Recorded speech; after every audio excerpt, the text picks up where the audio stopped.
Get nervous when playing your harp for others, even if it's just your family and friends. You might feel your heart beating fast. I'm kind of feeling it a little bit now, just imagining for you. Your hands can get really shaky and sweaty. Maybe your mind goes blank and you could lose your place or make mistakes that you never normally make. So frustrating. It might be when playing for a big group of people, or it might even just be when you're playing for a trusted friend. So distressing. So today we're going to be hearing from 12 people who play the harp just like you, and we're going to be hearing about the strategies they've found that are really effective with helping to deal with their stage fright. So these are suggestions from people all around the world who are learning the harp and are part of my membership community. So let's get started. Number 1, this is from Karen Amberson. She says, I find that if my audience is smaller and less formal, it's much easier. I can tend to put myself under undue pressure, throwback to when I was a child in piano, and I really want to play the harp out of joy instead. Number 2, Eve. She says, I've played at a senior apartment community and other small groups too. It's such a great way to build up confidence and encourage others at the same time. Angela says, at Christmas, I played in front of my grandma's senior living residence for the first time, and my daughter danced in front of me, which took away the stress of all eyes on me. Kurt says, I have to simply forget anyone else is there and focus on my playing. When I do that, everything is peachy. Some of us find it a little difficult to do that, but if you can, awesome, it works for Kurt. Catherine Lowe says, I think the best remedy is to play in front of others as often as possible. Just do it! And she put a little smiley face. So I wanted to add that these days, performing as often as possible just means taking any opportunity you have. So playing for people in your home, anybody who comes by, even if they're outside the front door, people on the phone. If you're having a chat to a friend, why not play for them? Or even in a video chat.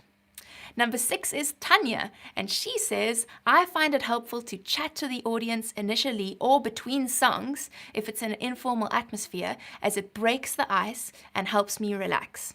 That's a huge one. That makes a huge difference for me. When I started chatting to my audience, I started seeing that they're just real people like me, and it made a huge difference to my nerves. She also says lack of sleep, lack of food, and eating or drinking the wrong things can really affect her focus and ability to think clearly. It's a good one to think about. Number 7 is Marina. She says, here's some things that help for me. Her first one is, I choose a piece I'm absolutely comfortable with, or even a piece that's quite a bit below my level. There's a good tip. So I know I won't have to worry about the piece itself as much. And her second one is she likes to take videos of herself playing the pieces. Playing on a video is not quite as intimidating as playing in front of a crowd, but it still adds extra pressure. Sharing the video almost feels the same as performing. That's a good one, Marina. And number 8 is Pia. So Pia says, I've found that especially non-musicians are more impressed by hearing an arpeggio piece, even if it's more simple than other pieces you could play. There's a sneaky tip. Tape yourself to hear how you sound and which piece is the easiest and most pleasing to the ear and heart. So you're actually going to listen to yourself in a recording to see which sounds the most impressive but feels the easiest. Your friends and family love and support you, even if you miss a few notes. Little smiley face. Number 9 is Barbara Mitchell. She says, I only play something I know very well. I keep the sheet music in front of me as support, even though the songs are memorized. I also found that putting the fairy lights on my harp guide people's attention even more to the harp and away from me.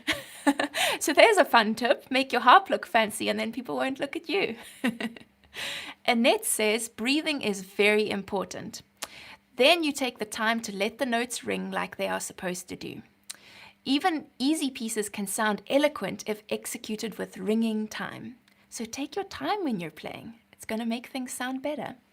And number 11 is Tara Carolyn. She says, I practice performing by sharing music with my sisters or nieces on video. They are a kind audience and I can critique my form when I play back the video. So it helps your practice too.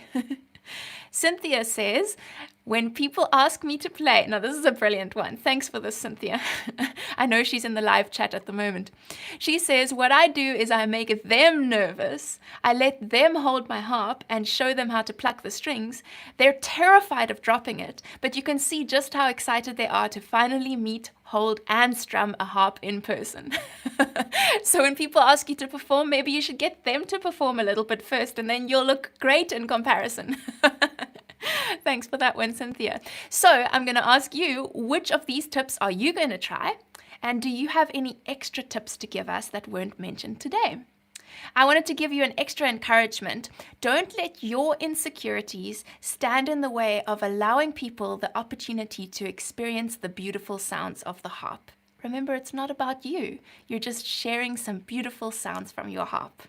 So if you found it helpful to hear from other harpists, we have a membership community of harpists all around the world who discuss these kind of problems regularly. It's wonderful to get to know and support each other.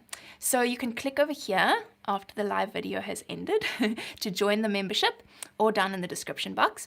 And you can click down here to watch my previous video about how to prevent performance anxiety when you're getting ready for a performance. And we'll also put that link down below. And I'll see you in the next video. Thanks for watching. Bye.